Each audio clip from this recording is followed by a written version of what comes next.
네, 보기 전에 자, 얼른 아멘으로 댓글을 달아주십시오.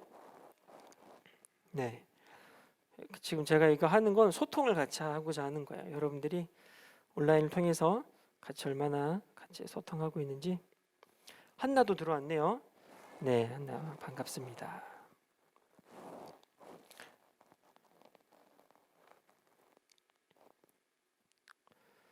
자, 아직 우리 10분밖에 들어오지 않았어요. 혹시 같이 예배드리고 있는 분이 있으면 같이 이름도 써주시면 감사하겠습니다.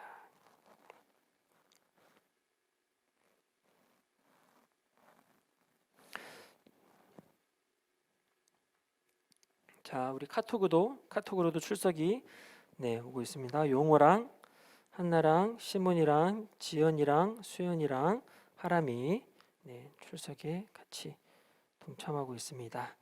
자, 우리 이렇게 같이 온라인 드리고 예배 드리고 있는 우리 청년들이랑 오늘도 말씀을 통해서 은혜 받기를 소망합니다. 자, 요한 1서 1장 5절부터 2장 2절까지 말씀을 보도록 해요. 요한 1서 1장 5절부터 2장 2절까지입니다.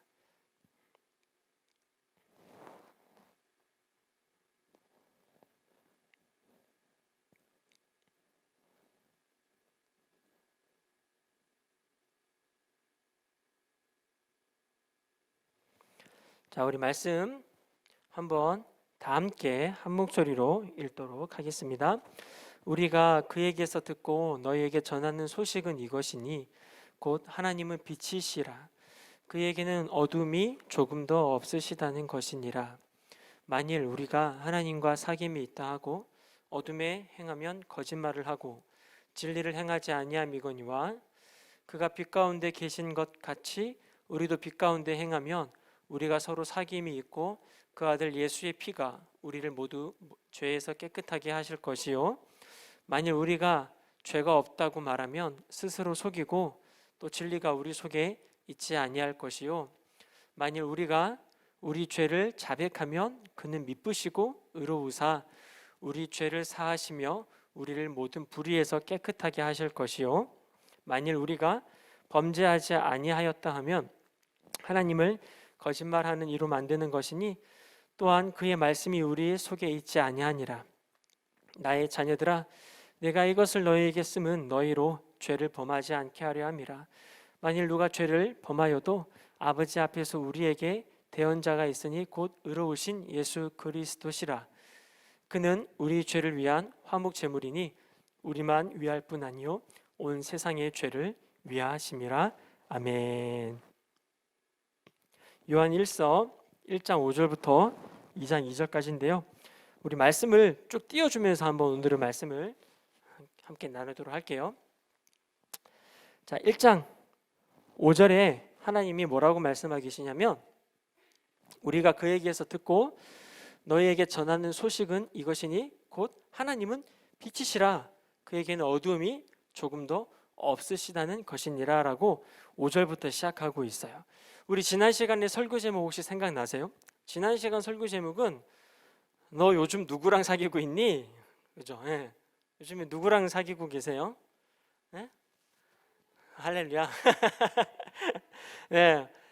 우리가 진짜 사귀어야 될 분은 남자친구도 아니고 여자친구도 아니고 우리가 진짜 사귀어야 될 분은 하나님이라는 거죠. 우리가 이 하나님과 교제하는 것을 소홀히 하고 있고 우리가 세상과 사귀고 있고 또 다른 것에 마음이 뺏겨서 다른 것과 사귀고 있지 않나 우리는 점검해 봐야 합니다. 그래서 요즘 누구랑 사귀십니까? 라고 질문했고 새해에는 꼭 하나님과 깊은 교제 가운데 들어가시를 축복합니다 라는 말씀으로 함께 지난 시간에 말씀을 나눴고 자 그렇다면 하나님과 사귄다라는 것 하나님과 함께 같이 교제한다라는 것 그게 어떤 뜻인지 한번 쭉 살펴보려고 해요. 자 따라하겠습니다. 하나님은 빛이시다. 네, 잘 따라하셨어요. 하나님은 빛이십니다. 믿으시죠? 하나님은 빛이란 뜻은 하나님에게는 어두움이 전혀 없다는 거예요. 자, 그런데 이것을 6절에 뭐라고 얘기하고 있냐면 6절 말씀 만일 우리가 하나님과 사귐이 있다고 하고 어두움에 행하면 거짓말을 하고 진리를 행하지 아니함이거니와 라고 얘기하고 있어요. 자, 여러분 요즘에 누구랑 사귀어요? 하나님과 사귀어야 돼요.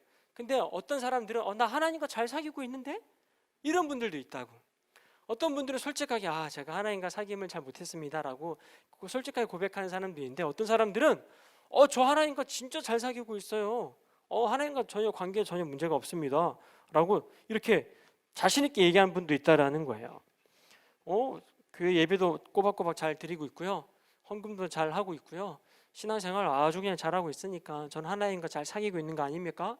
라고 이제 이렇게 얘기하는 분도 있다라는 거죠. 자, 그런데 제가 예를 하나 들어볼게요.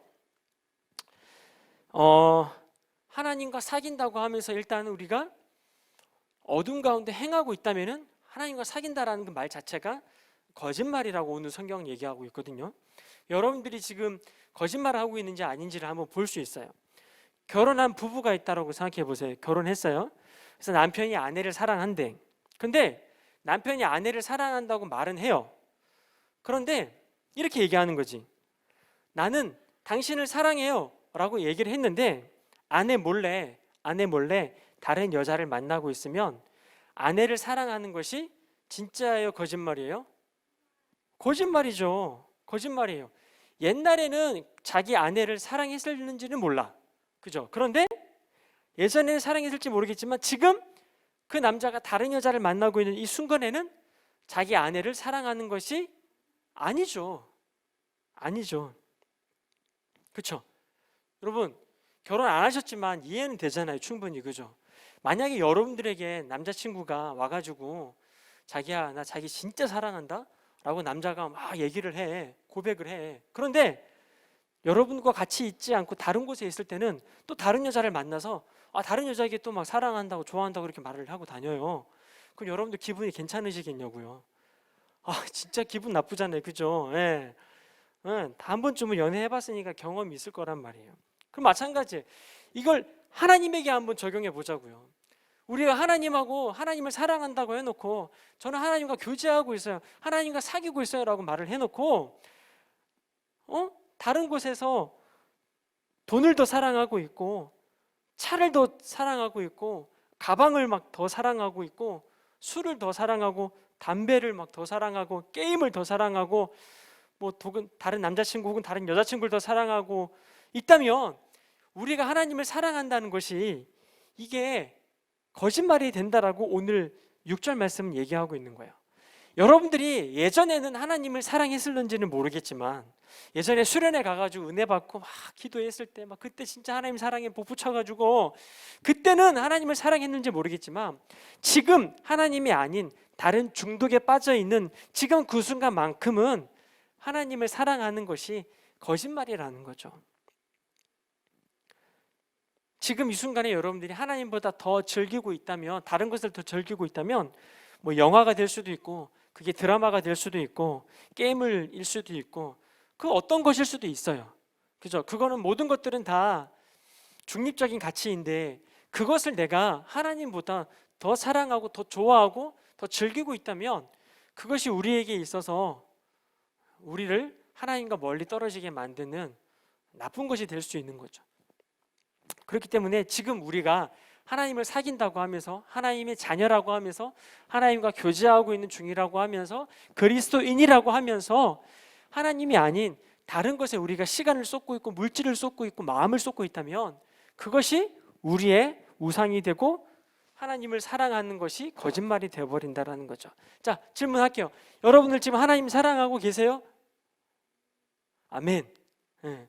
하나님보다 더 좋아하는 것, 하나님보다 더 사랑하는 것 있으세요? 지금 여러분들이 물질을 어디에 가장 많이 쓰고 있어요? 여러분들이 돈을 어디에 쓰고 있어요? 돈. 여러분들 재정을 가장 많이 투자하고 있는 그곳이 여러분들 마음이 있는 곳이거든요. 어때요? 여러분들 하나님보다 더 많은 재정을 투자하고 있는 그 어떠한 것이 있다면 그것이 여러분들에게 있어서 우상이 될 수는 있는 거죠. 어떠십니까? 그래서 여러분 5절 말씀 다시 보면은요 이해가 돼요. 5절 말씀은요 하나님은 빛이라고 하잖아요. 근데 그 얘기는 어둠이 조금도 없다라는 건데 제가 방금 얘기한 걸로 설명해 드리면 하나님은 어둠이 없다라는 것은 하나님은 바로 이런 두 마음을 품는 마음이 없다라는 거예요. 이해되세요? 하나님은 어둠이 없어요. 다시 말하면 하나님은 양다리를 걸치지 않으신다는 얘기야. 하나님은 우리만을 좋아하신다고요.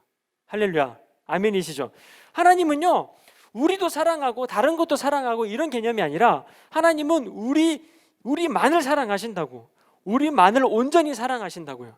할렐루야죠. 이게 복음이잖아요. 하나님이 우리만을 사랑하셔서 심지어는 자기 아들까지 죽이면서까지 우리를 사랑하셨다고요. 하나님은 마음은 온통 우리밖에 없는 거예요. 저와 여러분밖에 없는 거예요. 하나님은 온통 우리만을 사랑하시는데 우리랑 교제하고 우리랑 사귀고 우리와 함께 같이 이런 모든 교제를 누리기 원하시는데, 하나님과 우리와 결혼관계를 원하시는데 우리는 하나님과 결혼했다고 해놓고, 우리는 하나님과 사귄다고 해놓고 하나님 몰래 다른 여자를 만나고 다른 남자를 만나고 있다라는 거예요. 하나님의 사랑은요, 엄청납니다. 근데 어떤 사람들이 이렇게 얘기해요. 아니, 하나님이 어떻게 이 많은 사람들을 다 사랑하냐고.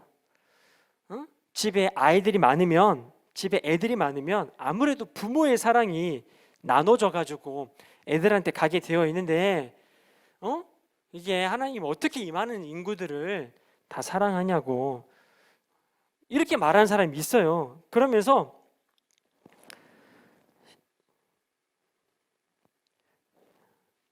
그 인간적인 사랑으로 하나님의 사랑을 해석하는 경우가 있다라는 거예요. 자, 근데 여러분, 저도 애들이 있잖아요. 애가 무려 4명이나 있어요. 그죠? 네. 애들이 많은데 저도 애들이 많을 때마다 사람들이 했던 그 말이 생각이 나요. 뭐냐면, 애들이 많으면 부모가 아무래도 애들한테 4명에게 신경을 써야 하니까, 4명에게 신경을 써야 되니까 부모의 사랑이 4명이면 이제 25%로 나눠지잖아요. 100% 중에서. 그죠? 첫째 25%, 둘째 25%, 셋째 25%, 넷째 25% 이렇게밖에 나눠질 수밖에 없다. 그러니까 애들이 불쌍하다. 애들이 많으면. 이렇게 말하는 사람들이 있어요. 자, 그런데 여러분, 제가 부모가 돼 보니까요, 저도 그 말 때문에 걱정됐었어요. 왜냐면 아빠도 사람이잖아요. 저도 사람인지라 한계가 있잖아요. 그래서 아무래도 신경이 덜 가게 되는 건 당연하다고 생각을 했어요. 그런데 여러분, 신기한 거 뭔지 알아요? 아이들이 하나 둘 생겨나는데요, 아이들이 하나 둘 생겨나는데 첫째를 25%, 둘째를 25%, 셋째를 25%, 넷째 25%로 사랑하는 게 아니라 첫째를 저는 100% 사랑을 해요. 행복이를 저는 완전히 100% 사랑해요. 근데 놀라운 거 뭔지 알아요? 둘째 축복이도 100% 사랑을 해요. 심지어 셋째 온유도 100% 사랑한다니까요. 지금 넷째 기쁨이도 제가 100% 사랑을 해요. 그래서 저는 사람들이 말하는 게 저게 거짓말이구나, 잘못된 말이구나라는 걸 알게 됐어요. 물론 신경 쓰고 관심 쏟고 이렇게 시간을 투자하는 데 있어서는 아무래도 조금 줄어들지만 절대 아이들을 사랑하는 마음에 있어서만큼은 마음이 나눠지는 게 아니라는 거예요. 오히려 이 아이 100% 하나하나 전부 다 100% 아이들을 사랑하는 거예요. 그러면은 우리 집에 아이가 5째가 생기면 어떻게 될 것 같아요? 주여. 5째 생기면 사모님이 힘들죠. 물론 아빠도 힘들겠죠. 그런데 중요한 건 5째가 생기면 아빠는요, 첫째도 100%, 둘째도 100%, 셋째도 100%, 넷째도 100%이기 때문에 아빠의 마음은 더 커진다는 거예요. 이렇게 생각하니까 여러분, 아이들이 많아지면 많아질수록 부모의 마음이 어떻게 될 것 같아요? 그래서 부모의 마음도 더 넓어지는 거예요. 그러면 하나님은 어떠실까요? 제가 여기에서 눈물을 흘렸어요. 하나님 모든 인류를 사랑하신다고. 하나님은 예전에 태어났던 아담부터 시작해서 이때까지 죽었던 모든 인류를 다 사랑하신다고. 어떻게? 나눠서? 아니라는 거야. 각자 100% 하나님은 인간들을 다 사랑하시는데, 그래서 하나님의 마음은요, 셀 수가 없어지는 거예요. 제가 이렇게 생각하고 나니까 여기에서 막 엄청나게 감동받아 버리고 이것 때문에 엄청 눈물을 흘렸어요. 하나님은 우리를 100% 사랑하시는구나. 이 모든 인류를 다 품으시는 분이시구나. 그래서 하나님의 마음은 하늘을 두루마리 삼고 바다를 먹물 삼아도 하나님의 그 큰 사랑은 우리가 어떻게든 기록할 수가 없구나. 그게 하나님의 사랑이라는 거예요. 하나님은 이렇게 우리를 100% 사랑하신다는 거예요. 하나님이 나 안 사랑하신다라고 여러분 생각하시는 것 같죠? 다른 저 친구를 더 사랑한다라고 여러분들이 오해하지 마세요. 절대 그렇지 않습니다. 하나님은요, 우리 모두를 다 100% 사랑하신다라는 거예요.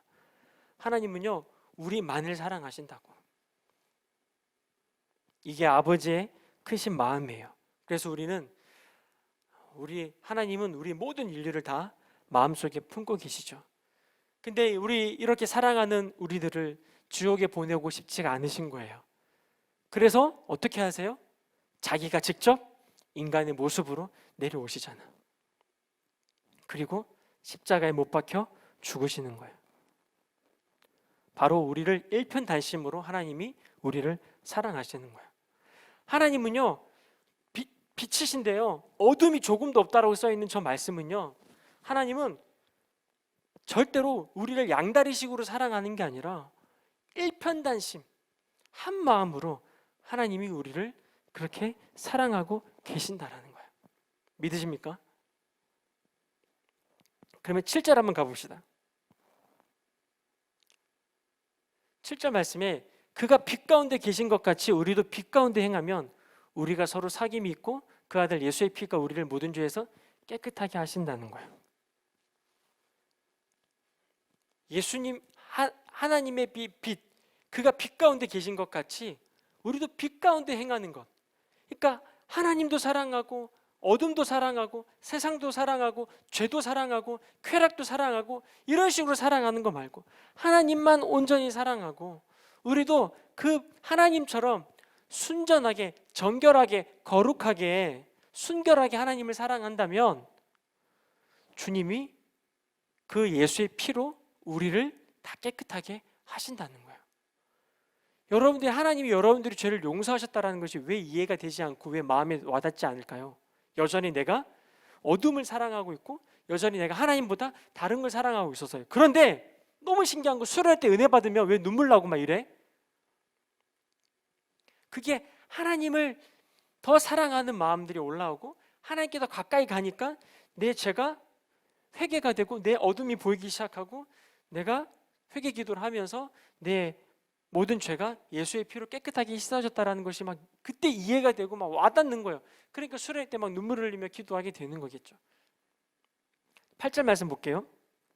그래서 그가 빛 가운데 8절 말씀. 네.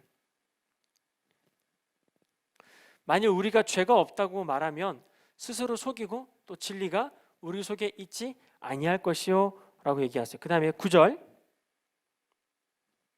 만일 우리가 우리 죄를 자백하면 그는 미쁘시고 의로우사 우리 죄를 사하시며 우리를 모든 불의에서 깨끗하게 하실 것이요 라고 나와 있죠. 자, 다시 8절 한번 보여주세요. 만일 우리가 죄가 없다고 말하면 스스로 속이고 또 진리가 우리 속에 있지 아니하다라고 얘기하잖아요. 우리가 죄가 있다라고 말해야 되는데 우리가 스스로가 죄가 없다라고 말하는 사람들이 있다는 거예요.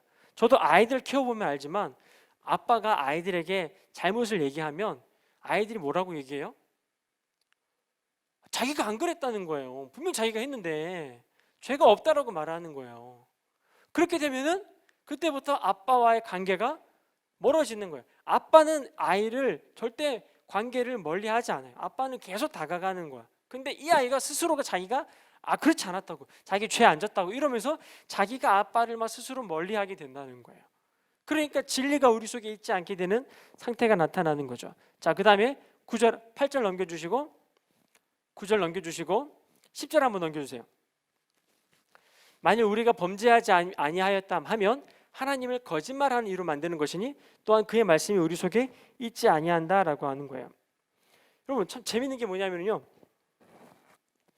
하나님을 거짓말쟁이로 만든다라는 거예요.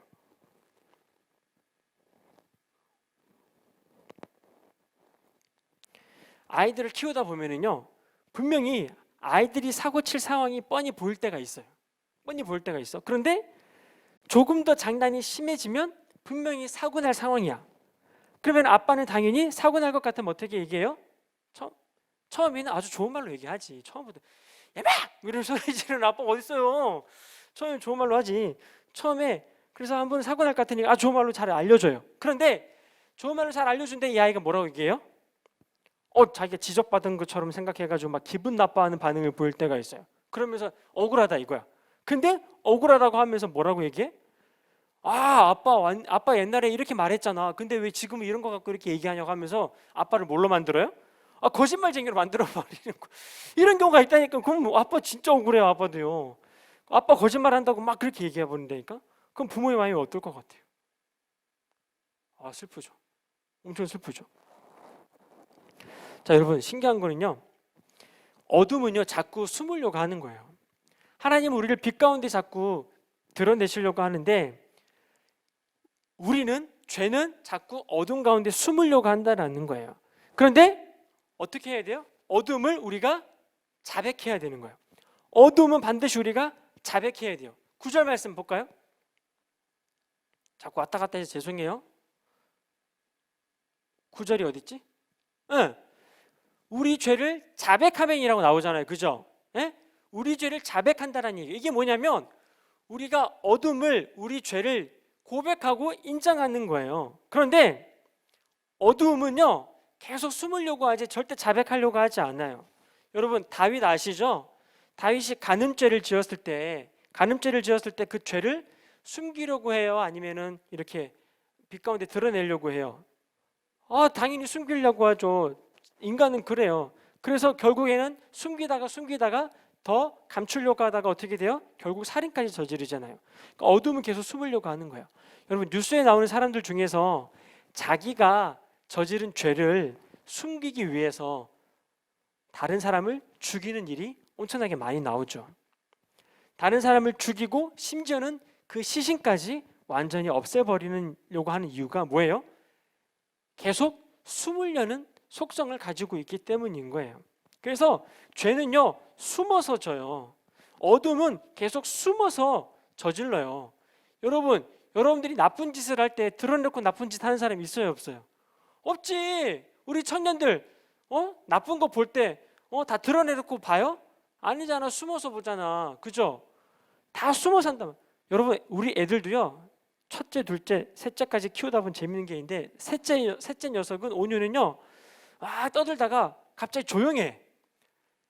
여러분 그거 알아요? 조용하면 뭐 하는 거야? 조용하면 사고 치는 거예요. 몰래 어디 가가지고 엄청 혼자서 몰래 사고 치고 있다고. 이게 심각한 거지. 꼭 사고는 언제 쳐요? 조용히 아빠 엄마 없는 그곳에 가셔가지고 그곳에서 사고를 치시더라니까요. 참 신기해요. 인간의 습성이 어릴 때부터 보면은요. 그래서 아담과 하와가 선악과를 따먹었잖아. 그러니까 숨어요, 안 숨어요? 숨잖아. 근데 그거 원리가 똑같다라는 거예요. 그런데 그거 알아요? 아빠는요 그렇게 숨어서 죄를 짓고 있는 아이를요 절대 그냥 놔두지 않아요. 절대 놔두지 않아요. 그 죄를 계속 저지르도록 놔두지 않아요. 어떻게든 그 아이가 그 죄를 멈추고 다시 죄를 안 짓는 생활로 돌아오도록 아빠는 끄집어내주고 싶어. 그래서 그 아이에게 다가가요. 혼내려고? 아니지. 그 아이가 죄를 멈추게 하려고. 혼내려는 목적이 아니에요. 우리를 자유케 하시려고 다가가는 거예요. 하나님도 마찬가지예요. 여러분들이 죄를 짓잖아요. 그럼 여러분들이 죄를 짓는 걸 하나님이 다가가셔. 왜 다가가셔요? 여러분들을 자유케 하려고. 여러분들을 동굴 가운데 어둠 가운데 갇혀있는 여러분들을 자유케 하려고 하나님이 먼저 다가가신다고. 그래서 아담과 하와도 하나님이 벌하기 위해서 찾아간 게 아니라 어둠에서 방황하고 있고 떨고 있는 그 아담과 하와를 하나님이 다시 자유케 하시려고 찾아가셨어요. 그런데 이때 어떻게 해야 되냐면 그 죄를 인정하고 자백해야 돼. 고백하고 나와야 되는데 빛 대신 주님 앞에 나와야 되는데 오히려 아담과 하와가 했던 게 뭐예요? 핑계를 댔단 말이지. 제가 그랬다고.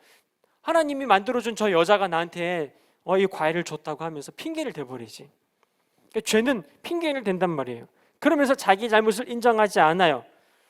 그러면 하나님 어떻게 해야 돼요? 그 죄에 대해서 하나님은 이미 용서하려고 아이에게 다가가는 거예요. 아빠도요 아이에게 다가가는 건 아이들의 잘못을 말하는 건 이미 용서할 마음을 갖고 시작하는 거예요. 근데 이 아이가 계속 그거에 대해서 인정하지 않을 때 어떻게 해야 돼요? 심판할 수밖에 없는 거예요. 그래서 하나님은 아담과 하와가 죄를 인정하지 않으니까 뭐래요? 하나님이 심판해서, 여러분 잘 기억해야 돼요. 근데 그 심판은요, 아빠의 마음은요, 하나님 마음은요, 그 심판은요 최소한의 심판이었다고. 아빠가 벌을 내리는 거는요, 이 아이를 최대한으로 벌을 내리지 않아요. 항상 최소한으로 벌을 내리지. 하나님은요 안타까운 마음 가운데 최소한의 심판을 내려요. 따지고 보면은요, 그 당시 아담과 하와는 바로 그 자리에서 즉사했어야 되는 거야. 근데 하나님은 그 최대의 심판을 내리지 않으시고 최소한의 심판을 내리신다고. 그리고 그 아담과 하와를 죽여야 되는데 아담과 하와를 죽이지 않고 뭘 죽여요? 아담과 하와 대신에 성경에 나와 있지 않지만, 정확하게 어떤 짐승을 잡았다고 나와 있지 않지만 어쨌든 짐승을 잡았어. 왜냐하면 아담과 하와를 에덴 동산에서 내보낼 때 뭘 입혀서 내보내요? 가죽옷을 입혀서 내보내기 때문에.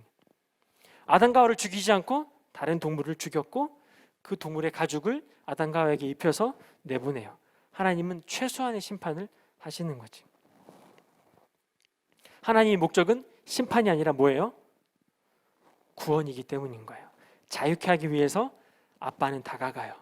하나님이 여러분들을, 그래서 지금 죄 가운데 있는 여러분들을, 청년들을 지금 계속 기다려주시고 참아주시는 거는요, 하나님이 마음이 찢어짐에도 불구하고 계속 인내하시고 참아주시고 조금씩 다가가고 계시는 거예요. 근데 우리가 계속 핑계대는 거야. 쟤 때문에 그랬다고, 쟤가 나를 기분 나쁘게 했다고, 혹은 내가 상황이 지금 이래서 이렇다고 자꾸 핑계대고 잘 안 된다고 이러면서 자꾸 핑계를 대는 거죠. 여러분, 아빠도요, 아빠로서 아이들 키우다 보면 아이들 잘못할 때 있어요. 근데 아빠도 매를 들 때가 있죠. 근데 처음부터 매를 들지 않아요. 이 아이가 인정하지 않으면 어쩔 수 없이 매를 들어야 돼요. 근데 또 약속한 만큼의 맴매 수가 있을 거 아니에요, 그죠? 근데 여러분 그거 알아요? 아빠는요, 한 번도 아이를 때릴 때, 맴매를 들 때 이 아이와 약속한 맴매 이상을 때리지 않아요. 왜 그래요? 최소한으로 체벌을 해요. 그게 아빠의 마음이야. 아빠의 목적은 때리는 데 있는 게 아니야. 아빠는 이 아이가 자기 죄를 그냥 인정만 하고 다시 그거를 짓지 않는 것이 아빠의 목적이기 때문에, 아빠의 목적은 때리는 게 아니야. 진짜 아빠가 이 아이를 때리고 싶으면 어떻게 해요? 너 그거 하기만 해봐. 그럼 아빠가 확 때려버릴 거야. 그거 하기만 해봐. 때려버릴 거야. 딱 해, 바로 가서 팍 때려버리지. 안 그래요? 때리는 게 목적이라면. 근데 하나님은 그게 목적이 아니라고. 하나님이 여러분들을 지옥에 보내는 게 목적이라면, 여러분들 죄만 지면은 너 그 죄만 져라, 아주 그냥, 아주 죄만 져, 아주 그냥 이러면서 죄 짓는 순간 바로 확 그냥, 이게 하나님의 목적이 아니잖아요. 하나님의 목적은 여러분들을 어떻게든 자유케 하시는 게 아빠의 목적이라는 거예요. 그래서 아빠는요, 혼내기 전에 반드시 물어봐요. 너 뭐 잘못했니? 라고 물어봐. 그럼 뭐라고 얘기해요? 동생은요, 형아가 잘못했어요, 형아가 나한테 그랬어요 라고 핑계대요. 그러면 혼나는 것이 이제. 근데 어떻게 해요? 이 아이가 막 울면서 진짜 진심으로 잘못했다고, 자기가 정말 잘못했다고 막 인정을 해요. 그럼 어떻게 될까요? 아빠는 미쁘시고 의로우사 어떻게 해요? 다 용서해주고 싶은 게 아빠의 마음이는 거예요. 오히려 자기 죄를 인정하잖아요. 그러면 칭찬해줘요.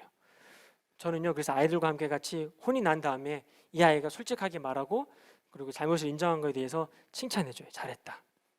잘했어. 그렇게 한 다음에도 그렇게 하자. 이렇게 하고 막 더 칭찬해주고 싶어요. 더 맛있는 거 더 많이 사주고 싶어요. 잘못을 인정하면은요, 막 더 사랑스러워요. 근데 우리는 잘못을 저지르면 잘못을 인정하는 게 그렇게 수치스럽죠. 그렇게 부끄럽잖아요, 그죠? 근데 그게 내 기준이라서 그래. 내 기준이라서 그래. 차라리 지금 수치스러운 게 낫지. 지금 수치스러우면 지금 죄가 해결되고 나중에 우리가 죽어서 천국 갈 수 있는데, 내가 수치스럽다고 내 죄를 자백하지 않으면 나중에 빛 대신 주님이 재림주로 오셨을 때에 그 빛 앞에 여러분들의 마음속에 있는 어둠들이 다 박살날 거란 말이에요. 오 주여, 지금 여러분들 안에 어둠들을 어떻게 해야 돼? 지금 빛 대신 주님 앞에서 박살을 내야지. 주님 오셨을 때에 여러분들 안에 있는 어둠을 그때 드러나면 그때는 기회가 없는 거예요. 그때는 회개할 기회가 없다고. 그러니까 지금 살아있을 때에 내 안에 있는 어둠을 주님 앞에 내어놓고 자백하고 빛 대신 주님 앞에 해결해 달라고 고백하는 게 그게 가장 중요한 거예요. 그래서 우리들 안에 있는 어둠은요 반드시 드러내야 돼요. 반드시 드러내야 돼요. 들춰내는 게 은혜예요. 고백하고 인정하는 게 은혜예요. 여러분 만약에 중요한 얘기 하나 할게요. 여러분들이 어두움을 스스로 드러내지 않으면, 다시 여러분들이 어두움을 스스로 드러내지 않으면 반대로 하나님이 어둠을 들춰내십니다. 다시 얘기할게요. 여러분들 스스로가 어둠을 들춰내지 않으면 반대로 하나님이 여러분들의 어둠을 들춰내실 거예요. 근데 그렇게 되면 그때는 심판이야. 그때는 반드시 죄에 대한 대가가 달라요. 만약에 내가 스스로 드러내지 않으면 하나님 반드시 어둠을 들춰내실 건데 어떠한 방법을 동원해서 여러분들 안에 있는 어둠을 다 들춰내실 거야. 그러면은 뭐든 심판을 받아야 돼. 죄의 대가 지불을 반드시 여러분들이 해야 돼. 여러분 뉴스 보면은 요즘에 목사님들 많이 나오죠? 목사님들이 죄를 지어가지고 뉴스에 나온 경우가 많아요. 근데 여러분 그거 아세요? 그 목사님이 그 죄를 지었던 것을 뉴스를 통해서 하나님이 들춰내신 거예요. 사실 하나님이 그 목사님에게 기회를 여러 번 줬을 거예요. 근데도 불구하고 그 목사님이 그 죄를 인정하고 하나님 앞에 나아가지 않았지. 계속 죄를 숨긴 거지. 그래서 하나님이 결국 들춰내시는 거야. 들춰내면 어떻게 돼요? 죄의 대가 지불을 반드시 해야 돼요. 하나님이 들춰내시면. 하나님이 그 목사님을 사랑하시기 때문에 들춰내신 거야. 야, 이제 여러분들 그렇게 생각하잖아. 저 목사님 이제 인생 끝났네. 야, 이제 어떻게 먹고 사냐 이렇게 하지만 여러분 차라리 지금 거지처럼 살아도 그 죄를 들춰내고 인정하고 회개하고 죽어서 천국 가는 게 낫지. 지금 쪽팔리는 게 낫지. 지금 수치당하는 게 낫지. 아니겠어요? 마찬가지입니다. 그 목사님 문제뿐만 아니라 여러분도 마찬가지예요. 여러분들이 지금 짓고 있는 죄, 어둠 가운데 짓고 있는 그 죄 빨리 들춰내십시오. 여러분들이 빨리 스스로 자백하지 않으면 하나님이 들춰내십니다. 근데 그때 되면 무서워져요. 하나님이 들추실 때까지 계속 여러분들 끌고 가면 그때는 무서운 일이 생겨요. 체벌이 세죠. 벌이 강해질 수밖에 없어요. 빨리 인정하고 빨리 죄를 자백하는 게 여러분 그게 감사한 거예요. 그러니까 다시 7절 말씀이 돌아갈 수 있죠. 다시 7절 말씀 보여줘요. 그가 빛 가운데 계신 것 같이 우리도 빛 가운데 행하면 우리가 서로 사귐이 있고 그 아들 예수의 피가 우리를 모든 죄에서 깨끗하게 하실 것이요. 할렐루야. 우리가 계속 빛 가운데 나를 드러내고 내 안에 있는 어둠을 솔직하게 고백하면 어떻게 한다고 예수님께서 얼마든지 예수의 피로 우리 죄를 깨끗하게 하신다는 거야. 이게 복음인 거죠. 우리가 들춰내지 않기 때문에 예수님이 내 죄를 용서하셨다라는 은혜가 크게 다가오지 않는 거야. 그런데 왜 수련회 가면은 그렇게 다가와요? 내가 죄를 고백하잖아. 수련회 때 목사님이 강사 목사님이 뭐라고 얘기해요? 항상 기도회 때마다 회개하라 이러잖아요, 그죠? 잘못한 거 다 얘기하라 그러잖아, 기도하라 그러잖아. 그러니까 뭐 어떻게든 막 짜내서 생각하잖아요, 여러분들이 막 내가 잘못한 게 뭐가 있나. 근데 그것을 생각해서 말을 하잖아요. 근데 말하면 그게 뭐 하는 거예요, 지금? 빛 가운데 드러내는 거야. 그런데 빛 가운데 드러내면 어떤 일이 생긴다고? 주님의 피가 그 죄를 드러낸 죄를 용서해 주신다는 거예요. 그래서 그 은혜가 다가오면서 수련회 때 그렇게 은혜를 받는 거예요. 수련회 때 은혜 못 받는 친구들 어떤 친구들이야? 끝까지 입을 안 여는 거야. 끝까지 자기 죄를 인정하지 않는 것이, 자백하지 않는 거예요. 그러면 수련회 때 아무런 은혜가 없어요. 근데 수련회뿐만 아니야, 여러분. 매 예배 때마다, 매 기도 시간 때마다, 그죠? 큐티 시간 때마다 계속 내 죄를 인정하는 것이 그게 가장 중요하다라는 겁니다. 여러분, 아빠가 아이들에게 야 조심해 라고 말하는 건 뭐 때문이에요? 아이를 속박하려고? 아이를 힘들게 하려고? 아니에요. 더 진행되면 나쁜 일이 생길 것 같아. 지금 멈춰. 아빠가 그래서 지금 아이들에게 조심해 라고 말하는 거야. 저도 여러분들에게 영적인 아빠로서 말씀드리고 싶어요. 지금 조심하십시오. 그리고 지금 멈추세요. 그리고 이제 그것을 빛 가운데 드러내세요. 하나님 앞에 솔직하게 인정하시라고요. 주님 도와주세요. 제가 여기에 지금 빠져 있습니다. 용서해 주십시오. 제가 이 죄를 저질렀습니다. 인정합니다. 용서해 주십시오. 라고 여러분들이 고백하는 것, 그러면 주님의 은혜가 다시 시작되고 멀리만 느껴졌던 하나님이 다시 와, 내 안에 계신다라는 것이 느껴지기 시작하실 거예요. 하나님이 여러분들을 지금 그렇게 보고 계시고 100% 사랑하시면서 각자의 모습대로 각자의 역할대로 하나님이 지금 삶을 이끌어가고 계시는 거예요. 어떤 사람에게는 하나님이 무작정 기다려주는 사람도 있어. 어떤 사람에게는 즉각 하나님 말씀하실 때도 있어. 사람마다 다 달라요. 왜냐하면 케이스 바이 케이스이기 때문에. 사람마다 다 다르잖아요. 동일하게 하나님은 하지 않으신다고. 목사님도 첫째랑 둘째랑 셋째랑 넷째랑 다 달라요. 대하는 게 다 달라요. 왜? 아이가 다 다른데 어떻게 다 똑같이 대할 수가 있겠어요? 마찬가지입니다. 하나님은 대단하신 거예요. 인류에 있는 70억 인구들을 다 다르게 하나님은 다루고 계신다라는 거예요. 그래서 저 사람을 다루고 있는 방법을 나한테는 왜 적용시키지 않냐라고 하나님께 불만할 필요가 없어요. 왜 저 사람은 저렇게 하고 왜 나한테는 이렇게 합니까? 그리고 나보다 더 심하게 못 살고 있는 사람들, 어렵게 사는 사람들 향하여서도 하나님을 원망할 필요 없어요. 하나님 없다라고 말할 필요도 없는 거예요. 하나님은 각자의 삶을, 각자의 인생들을 하나님이 100% 사랑하시기 때문에 하나님이 책임지고 하나님이 알아서 하신다는 거예요. 일단 중요한 건 그 사람은 그 사람이지만 나부터가 하나님 앞에 자백하고 주의 앞에 나오는 것이 중요한 것이겠죠. 여러분, 하나님이 지금 여러분들의 삶을 이제 조심하라고 말씀하시는 거야. 그리고 빨리 빛 가운데 이제 드러내야 될 때가 왔다는 거죠. 새해가 밝았다고 하잖아요. 근데 그 새해는 새 태양이라고 하는데 우리는 태양을 바라는 그런 게 아니잖아요. 우리는 빛 대신 주님을 더 갈망해야 되죠. 때문에 우리 삶 가운데 빛 대신 주님이 우리 삶을 더 많이 비춰달라고 우리가 1월 둘째 주 청년부 예배를 드리는데 이번 한 해를 살아가는 데 있어서 빛 대신 주님이 자꾸 나를 비춰달라고 그렇게 기도하는 게 어떨까요? 할렐루야 하시죠? 여러분 자백할 죄가 많으시죠? 자, 이제 마무리할 텐데 2장 1절 보여주세요. 2장 1절 말씀에 보면은요, 한번 다 같이 읽겠습니다. 시작. 나의 자녀들아, 내가 이것을 너희에게 쓰면 너희로 죄를 범하지 않게 하려 함이라. 만일 누가 죄를 범하여도 아버지 앞에서 우리에게 대언자가 있으니 곧 의로우신 예수 그리스도시라. 자, 목사님이 여러분들에게 설교하는 이유가 뭐예요? 여러분들이 죄를 빨리 저지르지 않고 그만두도록 얘기하고 있잖아요. 지금 이 요한일서 말씀이 왜 기록되었어요?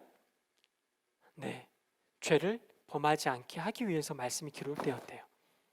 지금 이 말씀을 하고 있는 목적이 뭐라고요?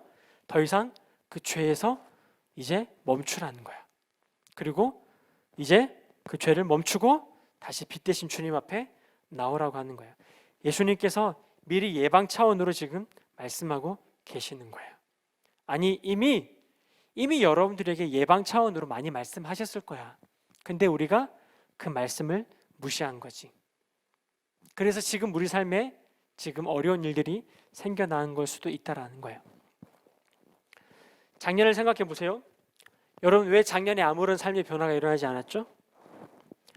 작년에 왜 나는 아무런 성장도 일어나지 않고 아무런 변화가 일어나지 않았는가?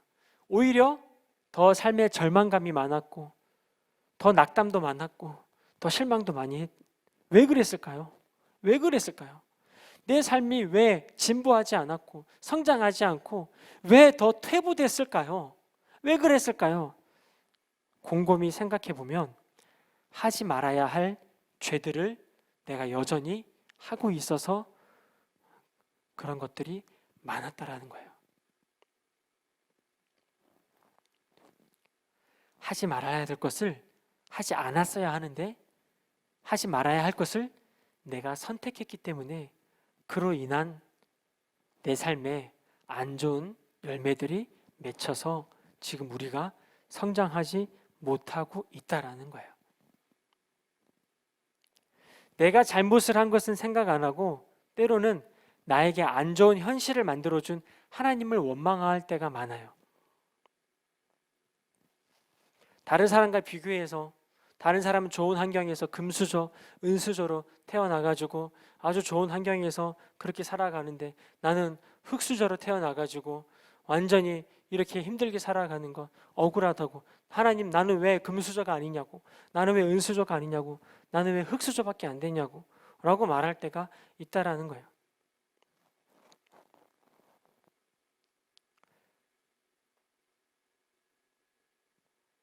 그래서 하나님의 나라와 하나님의 구원함에 있어서 우리의 삶의 배경은 아무런 도움을 주지 않아요.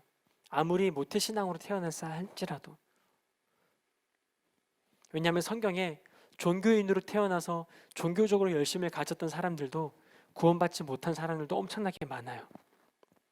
그래서 우리의 배경이 우리의 구원을 가져다 주는 게 절대 아니에요. 구원은 내가 죄를 자백하고 내가 죄인인 걸 인정하고 예수 그리스도 앞에 솔직하게 나아갈 때에 그때의 진짜 구원이 시작되는 것이지 우리의 배경으로 인해서 우리가 구원받는 게 아니라는 거죠. 내가 잘못해놓고 하나님께 핑계를 대는 그런 어리석은 일을 저지르고 있지 않았는지 우린 점검해야 됩니다. 하나님에게 핑계대고 다른 사람에게 핑계대고 본인이 스스로가 죄인임을 인정하고 자백하는 걸 가장 중요한 걸 내려놓고 그거 하지 않고 자꾸 다른 사람들에게 핑계만 대고 있지 않는지 우리는 봐야 돼요. 그리고 지금 우리가 아직도 끊지 못했던 2020년도에 끊지 못했던 그 죄를 아직도 내가 저지르고 있지 않은지 그걸 우리는 점검해야 되고, 만약에 여러분들이 2020년도에 지었던 그 죄를 2021년도에도 똑같이 반복하고 있다면 여러분들의 2021년도는 2020년보다 더 안 좋은 일이 많이 생길 거예요. 그리고 여러분들은 계속해서 어둠 가운데 갇힐 것이고, 그리고 죄책감이라는 감옥 아래 여러분들이 계속 허우적거리게 될 거예요. 더 이상 여러분들의 2021년도를 감옥에서 어둠에서 지내지 않기를 축복합니다. 이제 여러분들 그 어둠을 부수시고 이제 빛 가운데로 나오시기를 축복합니다.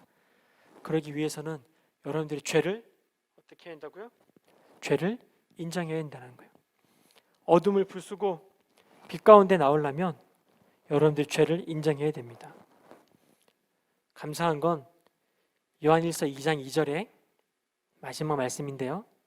그는 우리 죄를 위한 화목제물이니 우리만 위할 뿐 아니요 온 세상의 죄를 위하심이라. 할렐루야. 하나님이 우리를 그렇게 용서하기 위해서 우리의 죄를, 온 세상의 죄를 다 위해서 예수님께서 십자가 못 박혀 돌아가셨어요.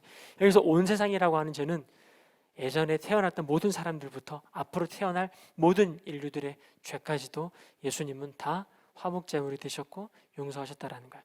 여러분들이 짓고 있는 죄, 하나님은 이미 여러분들에게 용서한 마음으로 다가가고 계시는 거예요.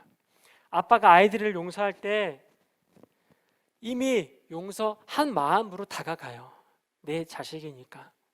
근데 이 아이가 인정하지 않을 때는 그 법이 적용되지 않는 거예요.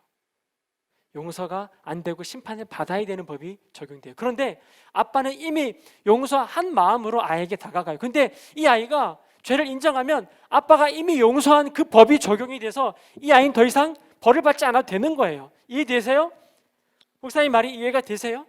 아빠는요 이미 이 아이를 용서했다니까요. 용서한 마음으로 다가가요. 그렇기 때문에 이 아이가 죄를 인정하면 내가 이미 용서한 그 마음이 적용이 되는 거예요. 그 법이 적용돼서 더 이상 이 아이는 벌을 받을 필요가 없는 거예요. 그런데 아빠는 이미 용서했는데, 용서한 마음으로 이 아이에게 다가갔는데, 이 아이가 죄를 인정하지 않으면 아빠는 더 이상 이 아이를 용서한 법을 적용시킬 수가 없고 이 아이를 심판해야 되고 이 아이를 벌해야만 되는 거예요. 그래야만이 이 아이를 용서할 수 있게 되는 거예요.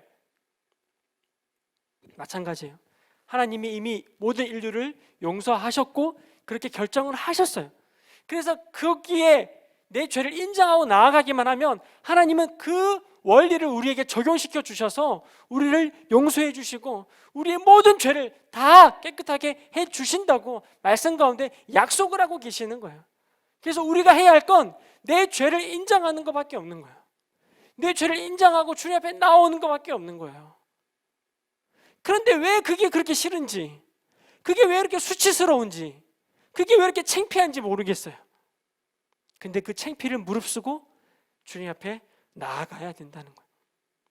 그러면 하나님의 법이 적용이 돼서 우리 죄가 깨끗해지고 우리의 모든 죄를 깨끗하게 씻어주시고 다시 하나님과 사귐과 하나님과 교제 가운데 우리가 들어갈 수 있게 되는 것이죠.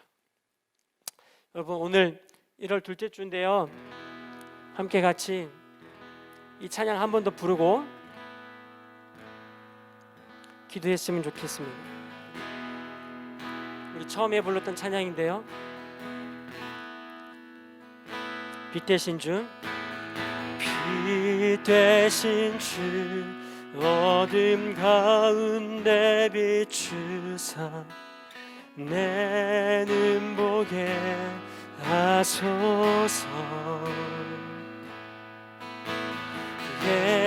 예배하는 선한 마음 주시고 산 소망이 되시네.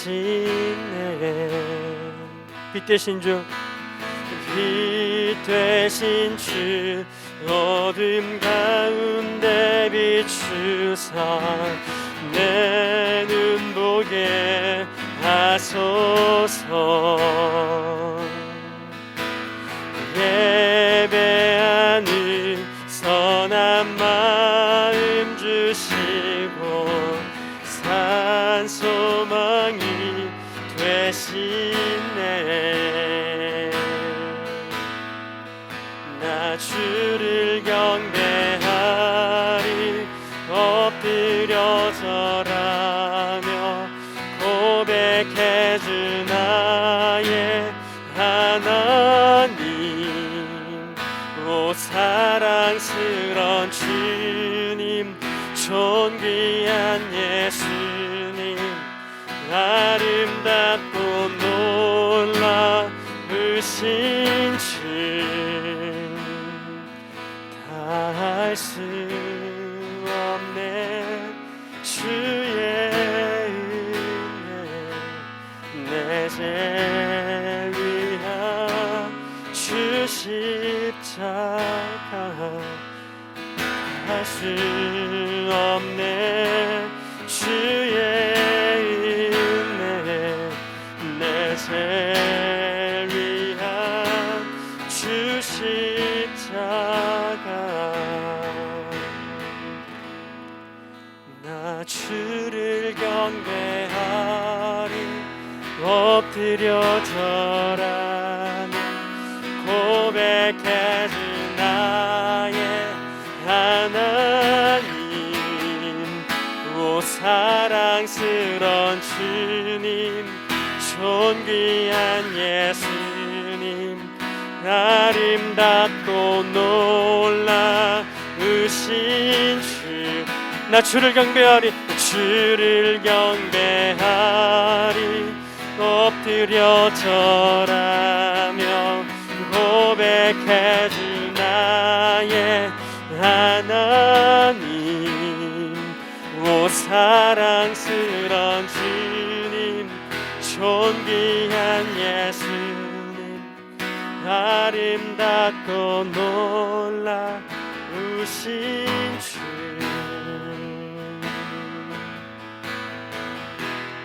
우리 함께 같이 기도합시다. 어떻게 기도하냐면 일단 먼저 하나님 사랑에 감사합니다라고 같이 기도합시다. 하나님이 나를 100% 사랑하신다라는 걸 주님 이제 알게 하시니 감사합니다. 이때까지 하나님이 나를 100%가 아니라 그냥 다른 사람들보다 조금 못하게 사랑하는 줄 알았는데 하나님이 우리를 완전히 100% 사랑하신다라는 걸 알게 하시니 감사합니다. 우리 그 하나님 사랑을 먼저 함께같이 고백합시다. 하나님 나를 사랑해 주셔서 감사합니다. 하나님 나를 사랑해 주셔서 감사합니다라고 하나님 감사합니다. 하나님 사랑합니다라고 함께같이 기도하시겠습니다. 기도합니다. 하나님 아버지 감사합니다. 하나님 아버지 감사합니다. 하나님 감사합니다. 아버지 사랑합니다. 하나님 사랑합니다. 나를 사랑해 주셔서 감사합니다. 나를 사랑해 주셔서 감사합니다. 나를 사랑해 주셔서 감사합니다. 아버지의 사랑이 놀랍습니다. 아버지의 사랑이 놀랍고 아버지의 사랑이 놀랍고 큽니다. 아버지의 사랑 앞에 반응 감사합니다. 하나님 나를 사랑해 주시니 감사합니다. 나를 사랑해 주시고 나를 이해해 주시고 나를 품어주시고 아버지 감사합니다. 아버지의 사랑에 감사합니다. 아버지의 사랑에 감사합니다.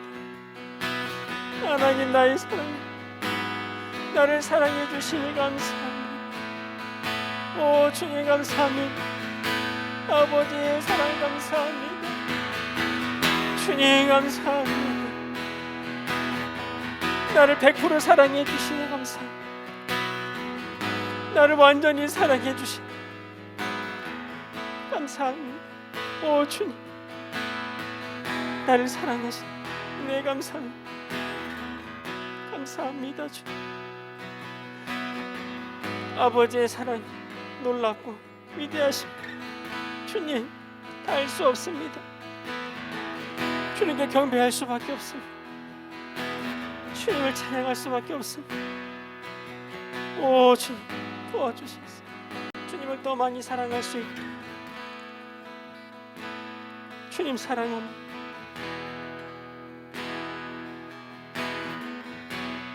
주님 사랑합니다.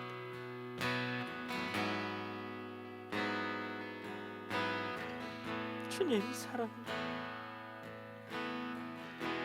우리 함께 두 번째로 기도할 때에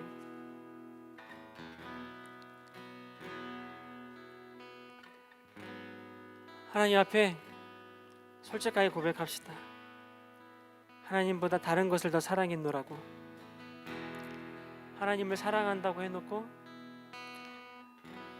하나님의 자녀라고 해놓고 하나님보다 더 다른 것에 우리의 마음과 시간을 쏟았음을 주님 앞에 솔직하게 인정한다면 하나님이 우리의 모든 죄를 다 깨끗하게 하실 거라고 믿습니다. 우리 이 시간에 한 번 더 같이 기도할 땐 하나님 주님보다 내가 사랑했던 것이 너무나 많습니다. 주님 앞에 솔직한 마음으로 자백하면서 여러분들 안에 있는 어두움을 이 시간에 다 끄집어내어서 하나님 앞에 간절한 마음으로 기도하시겠습니다. 기도합니다. 하나님 아버지 감사합니다. 오 주님 앞에 이 시간에 솔직하게 고백하며 나아갑니다. 주님 너무나도 내가 세상을 사랑합니다. 너무나도 하나님이 아닌 다른 것들을 사랑합니다. 하나님이 아닌 너무나도 다른 것에 내 마음과 물질과 내 시간을 쏟고 있습니다. 하나님 내 마음이 온통 주님이 아닌 다른 것에 있음을 주님 앞에 고백합니다. 주님 용서하여 주십시오. 주님 내 마음이 너무나도 나눠져 있습니다. 내 마음이 주님을 사랑하지 않고 있습니다. 온전히 사랑하지 않고 주님도 사랑하고 세상도 사랑하고 주님도 사랑하고 돈도 사랑하고 주님도 사랑하고 어둠도 사랑하고 있는 내 모습을 오 주님 제가 양다리 걸치고 있음을 봅니다. 주님 내가 양다리를 걸치고 있음을 봅니다. 주님 도와주세요. 순결하게 사랑하지 못하고 주님 양다리를 걸치고 있습니다. 주님 용서하여 주십시오. 오 주님 용서하여 주십시오. 주님 양다리 걸치고 있는 우리를 용서하여 주십시오. 주님을 온전히 사랑하지 않았습니다. 주님을 순결하게 사랑하지 않았습니다. 그래놓고 내 삶에 왜 이렇게 어려움이 있냐고 하나님께 핑계를 대고 하나님을 원망하며 하나님께 실망한다고 얘기했습니다. 내가 하나님이 아닌 다른 걸 사랑해 놓고 내 삶이 힘들다고 핑계대고 있었습니다. 내가 하나님께 집중하지 않아 놓고 내 삶이 힘들다고만 핑계대고 있었습니다. 내가 왜 이렇게 아픈지 하나님께 집중하지 않았으면서 내 삶이 힘들고 어렵다고만 하나님께 원망하고 있지 않았는지 주님 포기하여 주십시오. 하나님 내 걸 다 뺏어가고 하나님이 내가 좋아하는 걸 다 가져가는 하나님이라고 그렇게 원망하고 있지 않았는지 주님 아버지 점검하게 하여 주십시오. 하나님이 나에게 더 좋은 걸 주시기 위해 하나님이 그렇게 예비하고 계심에도 불구하고 내가 하나님께 집중하지 못해서 그 모든 아름다운 선물들이 다 떠나갔음에도 불구하고 하나님이 뺏어가셨더라고 하나님을 원망하며 있지 않은지 주님 점검케 하여 주시옵소서. 주여 용서하여 주십시오. 주님 용서하여 주십시오. 하나님을 원망하고 있는 우리의 마음을 주님 이 시간에 빛 가운데 드러냅니다. 주님 용서하여 주십시오. 주님 용서하여 주십시오. 주님 용서하여 주십시오.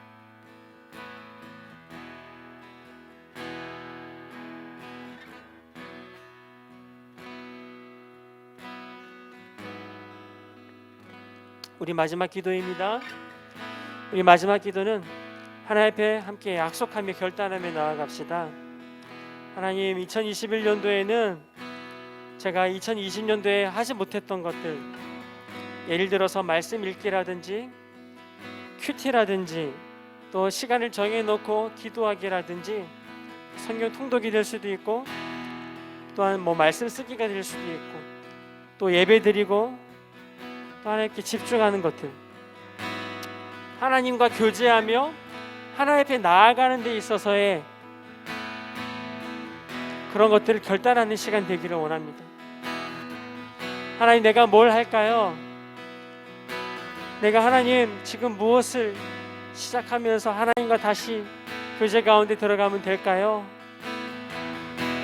그렇게 주님께 물으면서 하나님께 더 한 걸음 나아갈 수 있는 그 결단을 함께 주님께 올려드리며 마지막으로 기도하시겠습니다. 하나님 아버지 감사합니다. 오 주님, 주님 앞에 더욱더 결단하기를 원합니다. 주님께 더 한 걸음 나아가기를 원합니다. 주님께 더 한 걸음 나아가기를 원합니다. 주님께 한 걸음, 주님께 한 발 한 발 더 주님께 나아가기를 원합니다.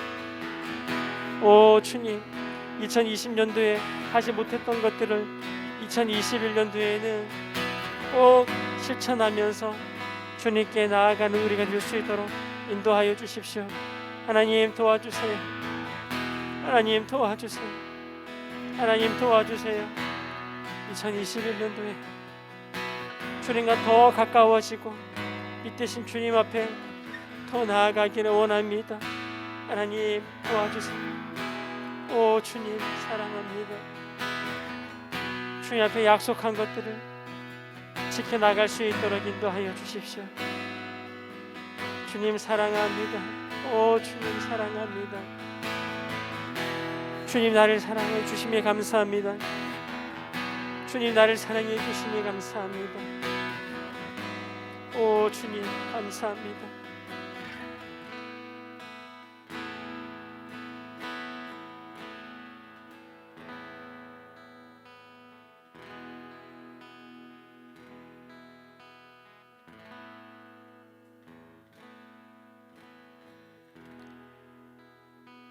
주님 사랑합니다.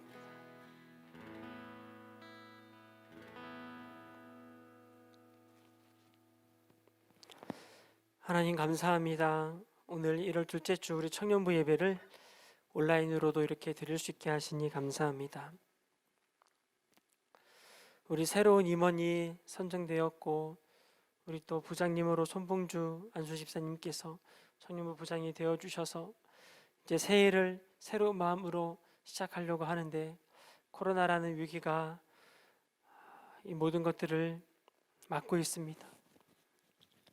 하지만 주님, 이 상황 가운데 불평하는 것이 아니라 오히려 이 상황에 다시 한 번 더 우리를 돌아보며 하나님께서 원하시는 발걸음이 무엇인지를 생각하고 고민하며 주님이 원하시는 방향으로 발걸음을 내딛기를 소망합니다.